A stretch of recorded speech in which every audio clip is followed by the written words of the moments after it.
Hello, everybody. Welcome back to Best Books Ever. I'm Tyler, and today we are continuing, or I guess finishing, uh, the third book. I almost said the last book. What a wild way for the series to end. Just no, um, what's the word I'm looking for? It just like doesn't wrap up the main, the main conflict at all. No, it's the third book, Titan's Curse, by Rick Riordan, chapters 11 through 20. Um, yeah, finishing it. We're done. A lot of good cliffhangers on this one. A lot of things get moved along. A lot darker. I feel like than the other two books so far, and I feel like we're just gonna get more into that. Um, like the different themes, and obviously like the impending Titan God war that is on the horizon. But yeah, a lot of cool stuff. So as always, we will start with the end. Pretty much the very last thing that is said in this book is Grover just scrambling in with everyone. Everyone's talking, right? Chiron. I think Mr. D is there. Yeah. Percy, Annabeth, Thalia. I think Clarice is also there. Clarice is about to say some stuff, and Grover runs in and he says that he just heard Pan. All the coffee drinking actually worked, which is strange. Um, and he says that I heard him in my head. I just heard him say, "I await you," which I think should be huge. I think that Percy, maybe others, but definitely Percy, because we're from his perspective. We heard Grover with the whole like coffee thing, like yeah, go to New Mexico, drink a lot of coffee, and Percy, and I feel like us as well. We're like, I don't think that's the connection that you want it to be. It's just a coincidence. I don't think it has anything to do with drinking coffee, but maybe it does. Again, maybe it's just another coincidence. Maybe the bigger actual reason is the all the circumstances that are happening with the gods and everything right now. That's why maybe Pan is like reaching out for someone to do something about something. We're not quite sure yet. Um, but yeah, so he's there, and I don't know. I don't know. I mean, I think that opens up the door for, very similarly to the end of book one, it opens up the door for them to kind of write Grover out of the next book. Not completely, because I don't think, Percy, Annabeth, and Grover, I think, will be large parts of every book, even if I think Annabeth was kind of sidelined in this book, which is unfortunate. But the outcome of it all, I think, brings her character up a whole lot, and also has a little bit of a twist at the end there. That was very nice that we will talk about. But sad to see him like that. But maybe next book will be when Grover actually does find Pan. That'd be huge, right? Probably the most important satyr to ever exist, actually finding Pan. Um, and yeah, I hope he does, man. I'll be happy for him if he does. But also, like, what does this mean, though? Like, I await you. Like, Grover in particular, um, that wasn't just like an email blast to every satyr that exists. That was just Grover. Because if so, that's pretty big. That's a pretty big deal. Grover specifically to get the call from Pan. Now, maybe it wasn't Pan. I feel like Grover's senses are very, very keen, right? So I don't think he'd be led astray. Maybe he was. Maybe he is though. Um, it's possible. Um, could just be a huge coincidence, right? But I hope it's him. Hope it's Pan. Hope he finds him. Hope everything's great. Well, we only see Percy's perspective, so we won't actually be able to see the journey because I don't imagine Percy will go along with him to do that. But yeah, we'll see. We'll see. Big stuff though for Grover coming up. Um, Other than that, probably the other big thing that happened at the very end was the whole Nico stuff. Um, they were playing very coy with who Nico and Bianca's parent was, their godparent. Um, and now we finally know it was Hades. Now a lot of things wrapping up with or like not wrapping up, but like intertwined with the whole Nico Bianca thing. So we'll try to parse our way through them, because I think I I feel like, well, Bianca not so much anymore, but Nico is going to play a big part, because there are a lot of possible repercussions to his character. Um, but just what happened at the end, Nico blaming Percy, Nico being very upset. I don't think that's wrong. I mean, he is a child, younger than Percy, I believe. I believe he's like 10 or so. And I think Bianca was like 12, maybe 14, maybe the same age as Percy. But I feel like they were younger at least. So Nico being upset makes a lot of sense, I think. But him outburst and him completely having that reaction to go as far as to um, having like the skeletons around him and everything. I'm not sure how they got there, but they did go away because of him. And then for him to run away, not sure where he's running off to. He is the son of Hades, so he could always go underground, possibly. I don't know if he knows that though. Like, because that was the whole thing with me, where I feel like towards the end, and we'll just mention it right here. Bianca is dead, unfortunately. When I was reading it though, I did have a quick little like theory of like maybe she's not dead. We didn't like find her body, and her now being confirmed to be a daughter of Hades. It's possible that Hades took her at the last second, very similarly to how Hades took Sally before Sally was killed by the Minotaur. Um, Possible for that to happen. I'm not sure if gods can actually intervene in that way to be like, oh, well, I don't want my child to die, so I'm going to save them. Although Hades, being the god of the underworld, maybe he just has that power. Maybe others would like to do what he does, but they can't, because he's him, right? He is very specifically the god of the underworld. So maybe we will see Bianca again at some point. But Nico's tough. They even named, Rick named that last chapter. It was something like, I get an enemy for Christmas or something like that. So I think Nico is now, and now that again that kind of spirals down, right, where it's like, is he gonna immediately side with Luke and Kronos and all them? Because again, him losing his sister, everything is just so intertwined, because we've been talking about this prophecy forever, right? Like there's prophecy of Percy, and Percy was really the only one, right? He was the only child of the big three that was known. So like, oh, when he turns 16, he is going to either save the world or destroy the world, right? And then Thalia came in. It's like, oh no, Thalia's actually older than him, so she's the one we have to worry about first. Over time, we see Thalia get out of it, and when I'll go into deeper detail with all these things in a second. I'm just glossing over them real quick as it pertains to Nico first. Then we have Thalia joining the hunt, so she's out. Percy, I just can't see Percy turning after this whole time. Again, I think it'd be strange for just talking about this as like a book series for the author Rick to be like, yeah, Percy turns and Percy goes evil at the end.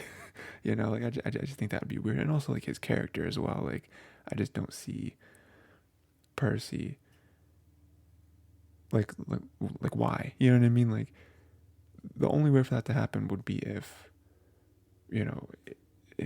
one of the gods actually like killed Sally or something. You know what I mean? Then I could be him being like, nah.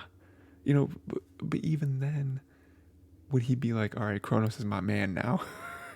Like I can't see that either. So now with that, it's like, oh, Nico, Bianca's dead, so it can't be her. Nico though, Nico has some good stuff, right? Where sister was killed, his only family. I mean, other than Hades, I guess, but his only family. So now he has resentment towards the gods and just this whole situation.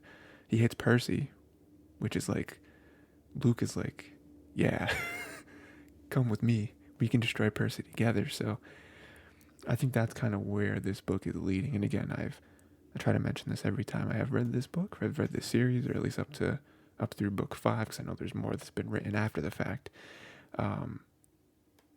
But just based on what is happening in this book, what has happened in this book, it seems like that's kind of the direction they're going. That, now there's another piece. Before it was like, all right, let's kind of focus on Percy because he's really the only one, and now there's Nico, and it's like, oh no, now we have to find him. We have to. So that's huge. That'll be big, probably going into the next book. I would imagine. Since I touched on it, we'll kind of ping pong on some of those other points. Bianca being dead, I already mentioned it, but that was big. I mean, was that? I'm trying to think back now. Was that the first time we've seen someone die in this series? That's not like a monster, right? I think it might have been.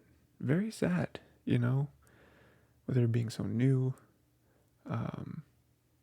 And then like the effect it had on people like Zoe, because Zoe was supposed to watch after her.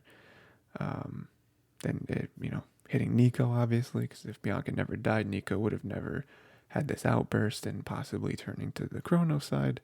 So, terrible stuff, And then speaking of deaths, we had a second one right after that, hit harder. We had Zoe die, right? Zoe fulfilled that part of the prophecy, her being slain by the hand of a parent. Atlas killed her. And that was super rough too, because we have Artemis there. Again, she's the goddess of the hunters and all that, so that was awful to have her have to go through that. And then even Thalia having her beef with Zoe, but them kind of reconciling at the end. Zoe sort of looking, and so then following off of that, like, Thalia being like, you were right about, all men or whatever, about Luke, and then her turning to Percy and being like, well maybe not all of them, and like tells Percy that he's good. So a lot of really emotional things happening right after another right there. And then even just the fact of Artemis could have possibly tried to save her, and Zoe like catching her wrist and stopping her and being like, nah, and then even that being foreshadowed, with her talking to I'm pretty sure she had a conversation with Percy earlier and was talking about how like maybe like Annabeth would make a good lieutenant or something, and Percy being like, but you're the lieutenant, and her being like, nothing lasts forever or something. So for now, like, she was clearly thinking about this for a while now, of like maybe not dying specifically, but at the very least, kind of hanging up the bow and arrow and being like, I'm done. I've done this for thousands of years at this point. Very sad stuff. Really, really gut wrenching stuff in this. Yeah. Let's see. Where do we go from there? What are some other? There's lots of directions coming right off of that. I guess we'll go Annabeth. Speaking of the hunters. Oh no, sorry. We'll go like the Annabeth Thalia thing at the end, where Thalia joins the hunt. And I love that moment because Percy immediately senses danger. Artemis is talking to Zeus, hushed over there, and you can clearly tell that she's kind of talking about the lieutenant or whatever. And in Percy's mind, he's like, oh no, I know that Annabeth was, considering joining the hunters. There was that brief conversation where it seemed like maybe that's who was going to be the next lieutenant, because, Annabeth is Annabeth, and she would deserve something like that. And so for him to be like, no, Annabeth, don't. And she has no idea what he's talking about. And he's like fumbling over his words, trying to express how much he would not be able to handle if Annabeth joined the hunters, and basically he would never be able to see her again. At the very least, see her again. At the very most, not like be with her, And then for them to announce that Thalia is the sigh of relief, the wave of relief that washed over Percy, is immense, I feel like two very good things came out of that. One, obviously, not having Annabeth be ripped away from Percy, Grover, the story, because it's like, where would Annabeth's character really, I don't know, fit into the rest of it? Because they're not really active with all this stuff. Like, they are very separate from, like, that, the whole Half-Blood side of this war. So very bad. But then also Thalia joining the hunt, and again, her being happy, having a family again, her not being able to be tempted by Kronos anymore, because again, I mentioned the predicament they're in now, right? And how they've kind of gotten over it with which big three child is going to be the prophecy. Thalia obviously being there, being immortal, never turning 16 at this point because she's immortal, so like she does. I mean, she's going to live longer, but she doesn't technically age anymore. But also, she was the one, not Percy. She was the one that was very clearly being tempted by Kronos in a way that Percy never really was. Like, I can't, like, even in the heat of the whole lightning thief thing with his mom being taken or whatever, um, I never got the feeling that Percy was like, you know what, maybe. I mean, at that point, Kronos wasn't really a thing. Like, he wasn't really part of the equation. I mean, he was, but not like outwardly. Um, but Thalia, on the other hand, was like, maybe, maybe, and Kronos did a very good job of, like, subtly and not so subtly trying to turn Thalia against the gods and Zeus especially, right? I mean, even that big moment of their car being exploded by lightning and her immediately being like, he would do this to me, just like a very emotional guttural response, and Percy being like, come on, that's not Zeus. Zeus wouldn't do that. But again, at that point, Kronos is already kind of in her head, whether she realizes it or not. And just multiple moments where, you can tell that Thalia did have, like Thalia, Luke, and Annabeth, they did have conversations with each other. Even have Luke at the end there trying to be like, you remember, when, and so Thalia was definitely more susceptible to stuff like that than Percy was. Um, so another good reason why she did this, it's like, there's a lot of good reasons, but this one is very crucial of like, now he can't tempt me because it's impossible for me to be the child in the prophecy. Yeah, and like I said, Annabeth also doesn't leave us, which is great. Because they're very clearly building up the whole Annabeth and Percy thing. Anyone can see that.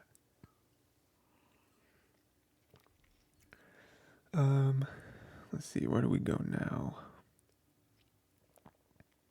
Speaking of the Annabeth and Percy thing, just a small thing. I do like at the end where Athena practically threatens Percy. And it's like, because she doesn't really like the whole like friendship between them because she still feels like Percy could be a threat. Very smart. Very just like, hey, wisdom sometimes isn't the popular opinion, but she's right, where it's like, he is, Thalia's out. He's the only one. Again, Nico wasn't really known of yet. And so it's like, he's the only one. Percy, he could make the right decision or he could make the wrong decision. It'd probably be smarter for all of us to just kill him, and then also do love that moment where Percy realizes that, oh no, Athena is the worst one. Worse than Ares, worse than, Mr. D, all these other, maybe even worse than Poseidon, like, we know that if I get on Athena's bad side, she will succeed in destroying me. 100,000%. I would rather have Ares as an enemy than Athena. So I just like that. That's very cool for her to kind of like be protective over her daughter, but not in a way that seems too emotional, because she is very smart and very clever and looks at things from a very logical perspective. And again, on paper, having Percy not alive is probably the best bet. Just because, like, well, with him alive, the prophecy could be fulfilled negatively. If he's not here, then Kronos loses a very powerful tool, you know. Um, so, but that was cool. I guess we can go to, well, speaking of enemies, Percy's enemies, Ares, still an enemy. Very unfortunate for Percy because Ares finally does cash in. Now, not necessarily a one-time thing. I'm sure it's not a one-time thing. But he does finally cash in his promise of one day, when you need it most, your sword will fail you. And it happens. When he is fighting Atlas, he feels very sluggish, sword very heavy, instincts are a bit slower. It's like, oh, this is Ares. Ares is messing with me. Very cool. Love that for me.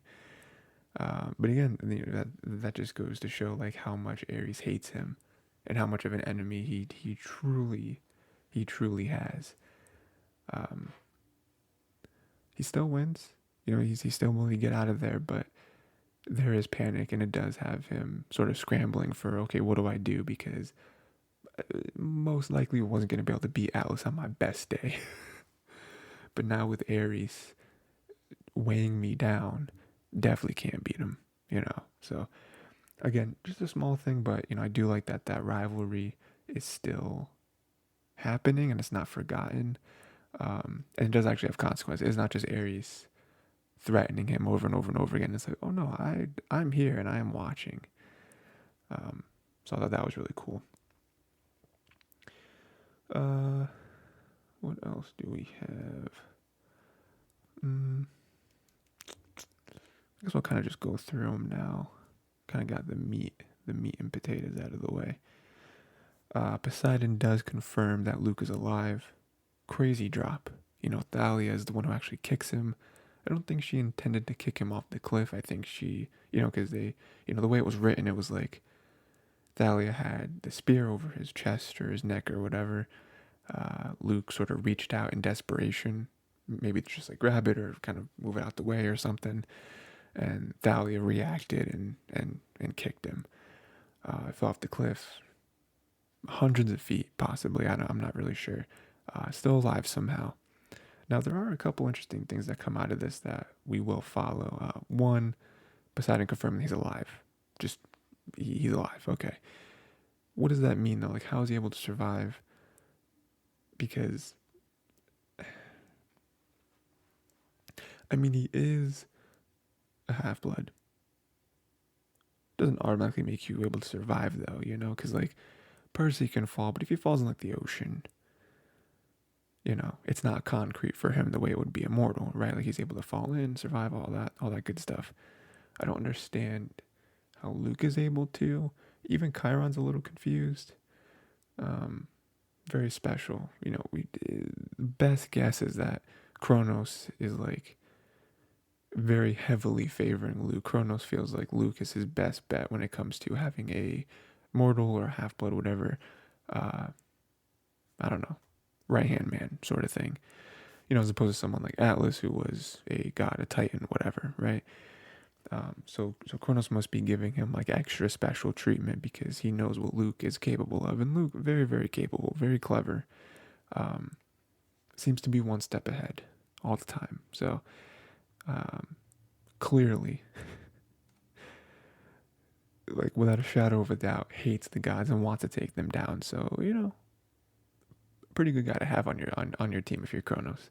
So that's got to be what's happening. But it's crazy that he lived, And the other part of it that is unfortunate, not surprising though, but really irritates Percy is that Annabeth, she's not really on his side, but the way she talks about him, it's not how he feels that she should talk about him. Like he feels that she still has feelings for him, at some level. We're not 100% sure, because she's like, oh, I know he's alive. The same way that you knew I was alive, I know he's alive. And that hurts because Percy felt that way about her because of his very, very specific intent feelings for Annabeth. So now he's trying to translate that from Annabeth to Luke. And he's like, I don't like that. you know, partly probably just out of jealousy, you know, because of his own feelings for her, but then also like out of everything we've been through, the number of times that Luke has tried to kill us, the number of times that Luke is trying to interfere with our quests, just what Luke is all about right now, trying to overthrow the gods. Like, we don't love the gods. And that's one thing I think I mentioned last episode before, where it's like, I like that the half-bloods don't seem to just be the gods' lackeys, where it's like, oh, well, we love them, we'll do anything for them. You know, they still question the gods' decisions, and they still butt heads with the gods and everything. So I like that, you know, again, kind of hearkening back to what Chiron said, where he's like, half-bloods are kind of in the middle, you know. They don't quite take down, you know, everything from the god side or everything from the mortal side, kind of in the middle. And that's why half-bloods are really the most important type of characters in the world, right? But all in all, you know, all in all, it's like, how, you know, it's tough because, you know, as much as Percy and Annabeth have been together and they've been through whatever, it's like Luke and Thalia and Annabeth were grouped first, you know, and Annabeth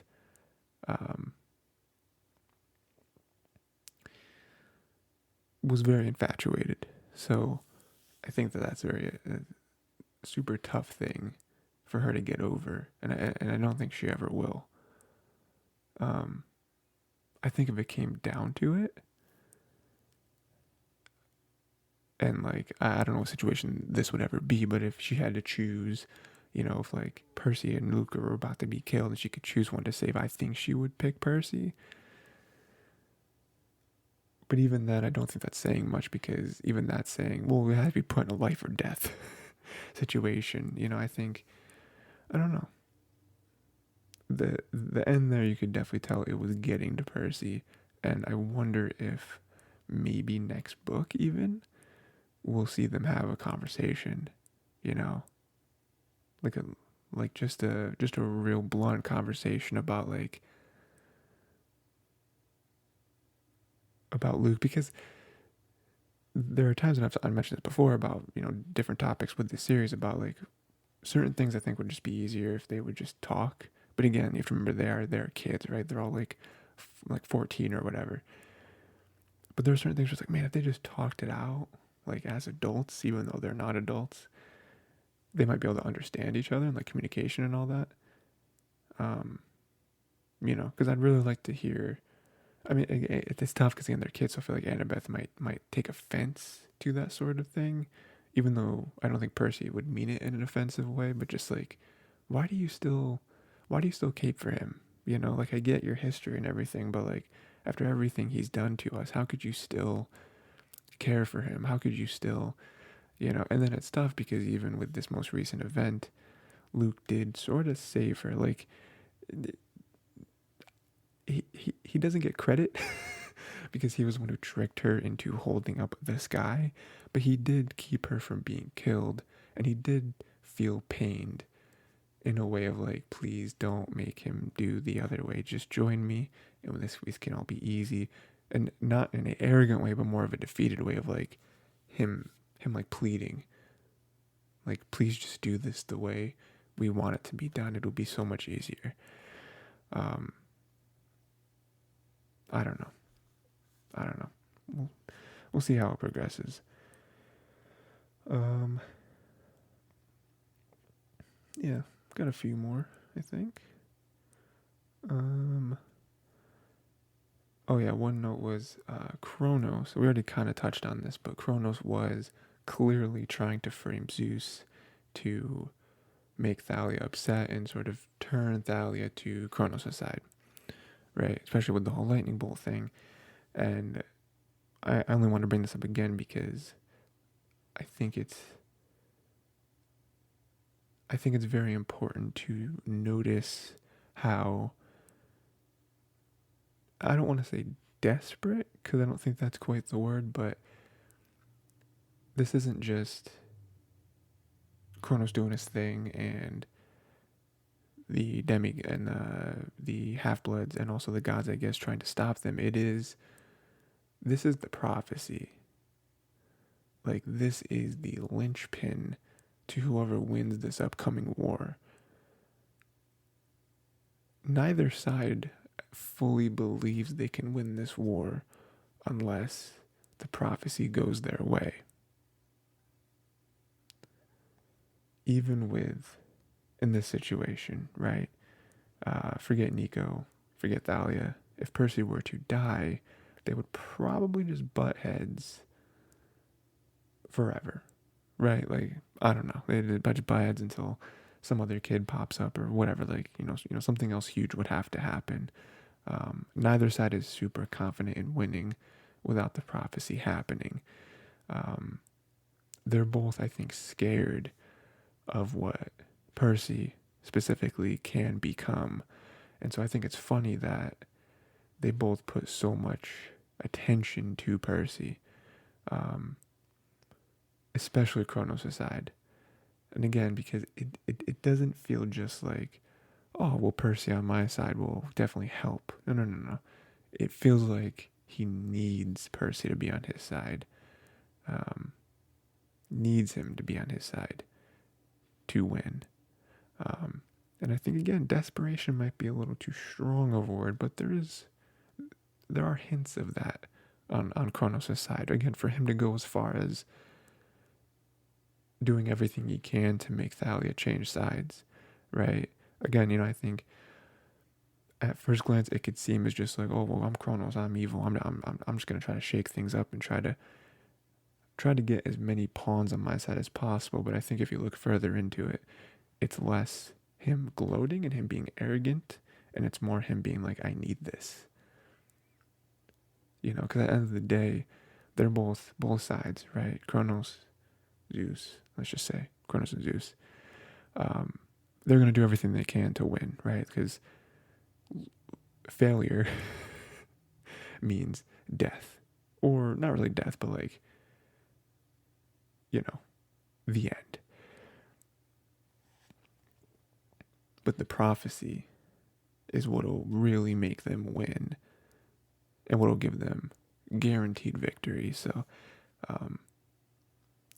as much as I think both sides like to kind of brush half-bloods out of the way and be like, yeah, they always meddle into stuff. They're always, they always kind of treat them like ants, where it's like, yeah, I mean, they can affect stuff, but we're gods, we're titans, whatever. It's like they need them, and again, harkening back to conversation with Chiron, it's like half-bloods are very important. So we'll see what happens there. Another interesting thing was Rachel Elizabeth Dare, a mortal who can see through the mist, helped out Percy. Very vital. Great character, right? Kind of introduces this idea that really already existed, but we didn't really think anything of it, was with Sally. Sally and Rachel, very similar, where they can both see through the mist. I think Zoe kind of just says, some mortals are like that. We can't really explain it.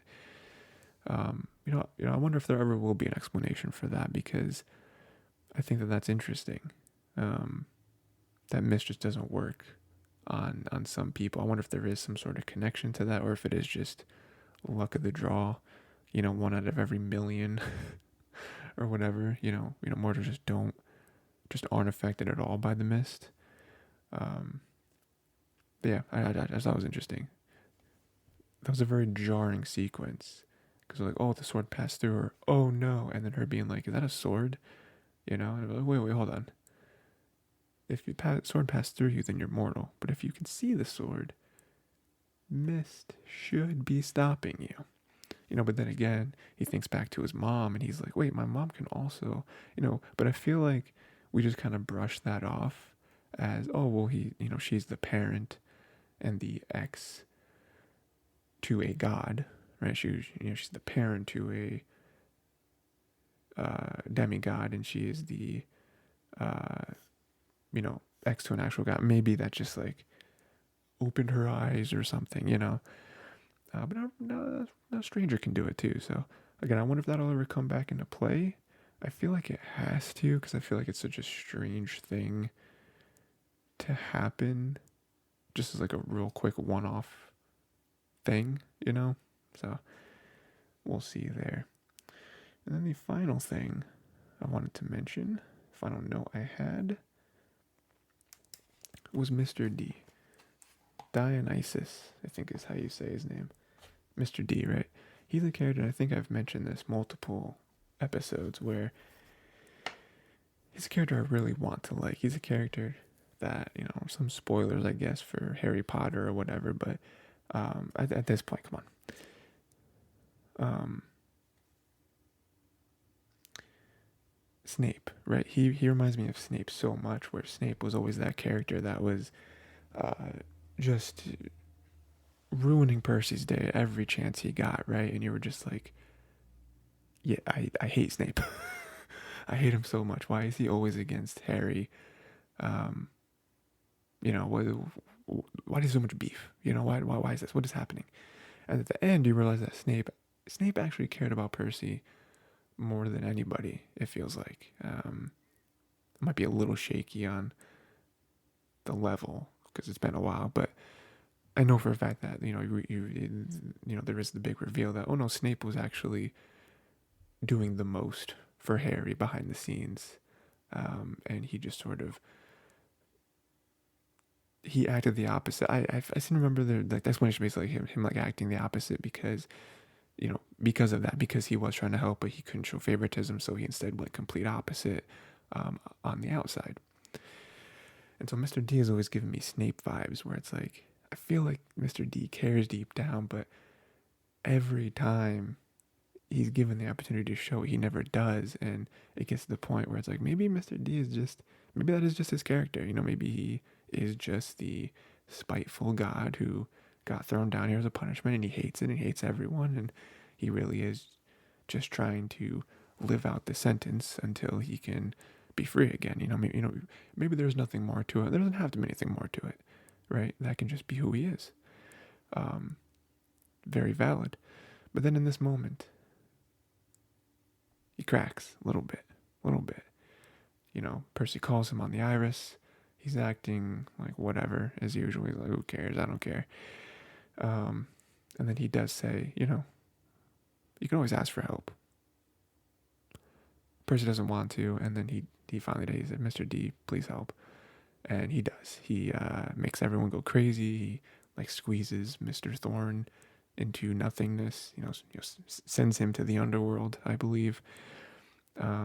Does give him a little bit of useful information, but still ends it with I'm not doing everything for you, that sort of thing. He does even call him by his real name. He does actually call him Percy Jackson instead of Peter Johnson or whatever he usually does.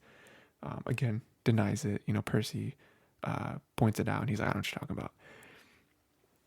That's the moment I've been waiting for with him, where it's like I feel like he does care. All this time. Maybe in the beginning he didn't, but all this time, I don't know how long he's been here, but I imagine maybe hundreds of years. I don't know. I feel like it maybe wore him down a little bit. He does actually have somewhat of a soft spot for the kids that come through here. He doesn't completely disdain and resent his situation. Sure, at the end of the day, I think he would probably wish to not be here and be a god again, kind of doing whatever he wants. But I think this moment does prove that he does, he does care a little bit. And so this was just a big moment for me where I'm like, yes, finally it shows that he cares and he's not just this evil god or whatever. But yeah, that I think is everything. That's all my notes. Very excited for the next book next week. Yeah, the end of a book is always exciting because it always leaves you on some cliffhangers. Gets to the next one, right? So questions, where is Grover planning to go?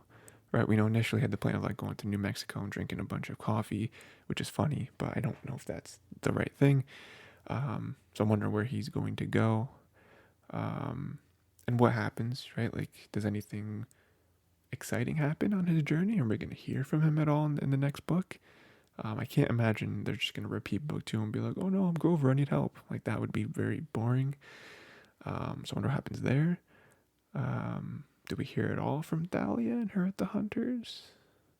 What happens with Nico? Do we see Nico at all next book? And where is he? Right? Like, who is he with? Is he just alone? You know? Annabeth. I don't really have any guess. Oh yeah, she is going to try San Francisco. That's got to be it, right? Like, we got to see some of that. Like, Thalia, not sure we'll see her. But like, even Grover, I'm not sure the Pan thing will be any sort of spearhead for next book, but I feel like Annabeth at San Francisco, where there's Titan magic, more monsters, all that stuff, and then the introduction of Nico at the end, with him being a Hades kid and actively wanting Percy to be no more. I feel like those two things are going to combine somehow into what the next book will be. Because even Percy, it's like, we don't really get anything from Percy at the end. Like, we know he's going to go, back home, until the summer. But nothing real big there. I mean, we do want to mention, again, some very nice stuff. Sally and Paul, or Mr. Blowfish, as Percy calls him, they definitely seem to be like a thing. They've seen each other, and I do like the moment at the end where Sally's like, oh, and she kind of freaks out, because Percy calls her, and she kind of almost tries to, she like stumbles over her words a little bit, and Percy's just like, "Are you happy? Yeah, okay, then I'm good." And that's, I'm sure, a huge relief for her. And even that, like, we don't really get much from Percy. So I feel like those two things, the Annabeth situation and the Nico situation, will probably combine into what next book will be, which is book 4, The Battle of the Labyrinth. I don't really remember a whole lot about this one. I do remember the Labyrinth vaguely. But other than that, yeah, I'm not really, no specifics. Like I said, past book 2, specifics have just left my brain. Don't remember. Like, this book, didn't remember that Atlas thing, the holding up the sky thing. Didn't remember that was a thing. Hunters, didn't remember that. Anything like that. So, but yeah, it'll be good. Oh yeah, we're covering chapters 1 through 10. Rick, very, very good with just being like 20 chapters. Every book from now, like the first book I think was 22, and then 2, 3, and 4 have been 20 so far. So we'll see if book 5 sticks with that. So, again, chapters 1 through 10 we'll cover, and yeah, we'll see what happens with this one. That is it, I suppose. Let me know what you thought of that book. Anything big that I missed, your favorite parts, all that stuff, predictions for the next part as well as the next book. I guess that's probably it. So until next time, read the chapters. Get to see what the labyrinth is all about. Grover with Pan, Annabeth San Francisco, Nico being with Hades, all that good stuff. Yeah, that is it.